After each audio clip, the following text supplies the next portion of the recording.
First things first, I'm back. Yeah, I just came back from my vacation and everything, and it was beautiful in Arizona. I might go back. In fact, part of me didn't want to come back.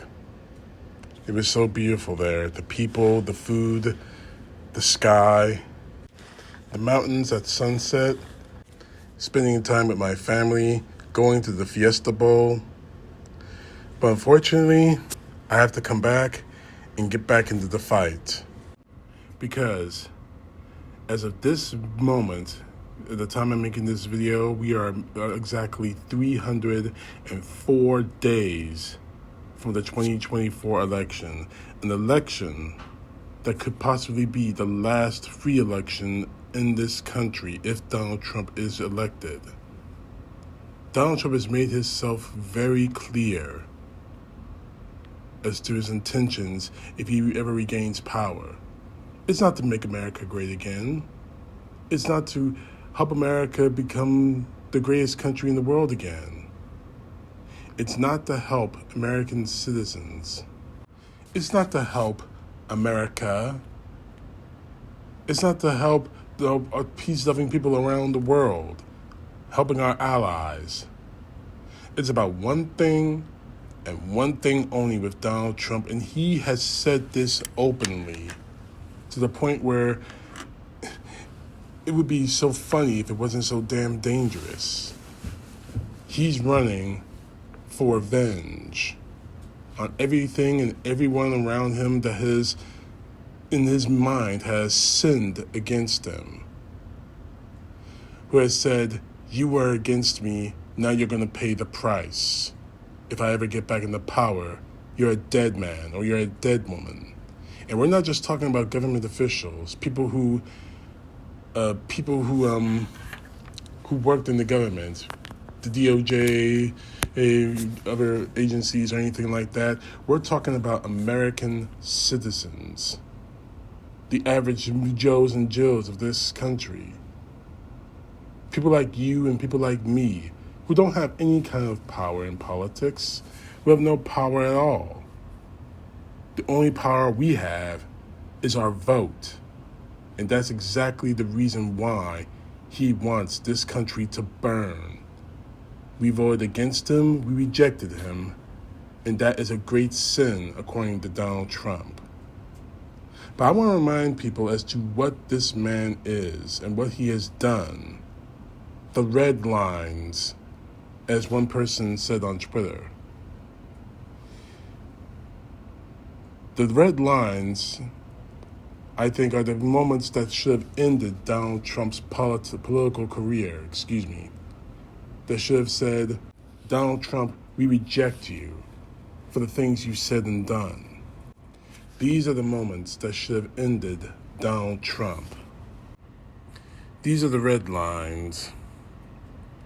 When he said that there were very fine people on both sides, speaking of course of the Charlottesville riot, a riot in which neo-Nazis and Ku Klux Klansmen marched on the Capitol of the University of Virginia in Charlottesville, a riot in which a counter-protester was murdered. That should have been the red line. That he should have told everyone that Donald Trump, his loyalty isn't to the American people. It's only to the people he can exploit for power. When he said, before his campaign got off the ground, that when Mexico sends its people, they're not sending their best, they're rapists and drug dealers. Speaking of illegal immigrants, all illegal immigrants, matter of fact, probably all immigrants, illegal or otherwise, that should have been the red line. And for you gun nuts out there, when he said, take the guns first, go through due process second, I'm surprised you guys didn't go nuts over this since you're so pro-Second Amendment. Pro-Second Amendment above everything else in the Constitution.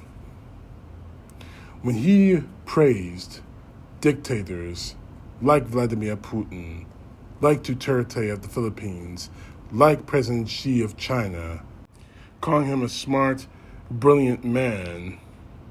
Everything is perfect. That should have been the red line to show that his loyalty wasn't to the American people, but to any person, any dictator that strokes his ego because making him pliable to what they want. When he said during the 2020 election to stop the count, as in stopping the counting of votes in an election, that should have been the red line for all of us, saying that he doesn't have any kind of loyalty to representative government in this country, to elections in this country. When he said that January 6 attackers, the attackers of January 6 at the Capitol, were, quoting him, great patriots, unquote, that should have been the red line to show us that he supports terrorism, if it benefits him. When he said during the 2020 election that the election allows for the this is his words, mind you, quoting him, allows for the termination of all rules, even those found in the Constitution. This is a direct quote from his tweets. That should have been the red line for all the red-blooded Americans out there who claim to believe and love the Constitution, who throw it in our faces all the time, but say nothing when Donald Trump calls for its termination. Not because he's trying to fight against an attacking force in this country, but because he lost an election and wanted to terminate the Constitution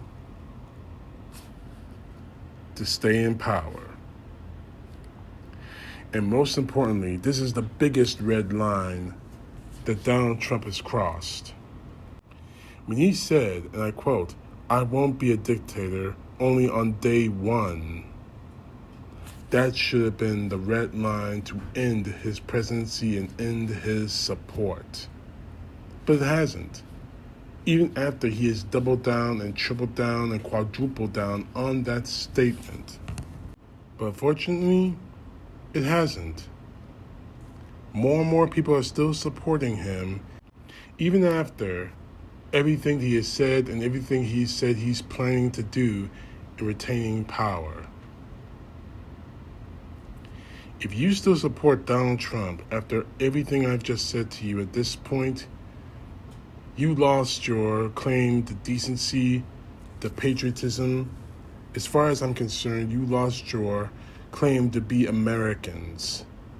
You're nothing more than the foot soldiers of a would-be dictator. I say that with no apologies whatsoever, because it happens to be true. Donald Trump has said so. I've listed you things that should have ended him, and you still support him. So, I'm done trying to convince any of you. I'm going to do what I do on this YouTube channel, and hope I reach 1 or 2 people. That's all I can hope for. I can only hope that I reach people to show what kind of a threat that Donald Trump really represents in this country if he gets power again. He's made it clear as to what he wants to do. He's made no bones about what he wants to do. Now it's up to you to make the choice. And the choice is pretty simple. It's America or Trump. It's the Constitution or Trump. Is it representative government or Trump? Is it freedom or Trump? You have exactly 304 days to make your choice. Choose wisely. CTP, know the truth. God bless. Peace to the left, justice to the right.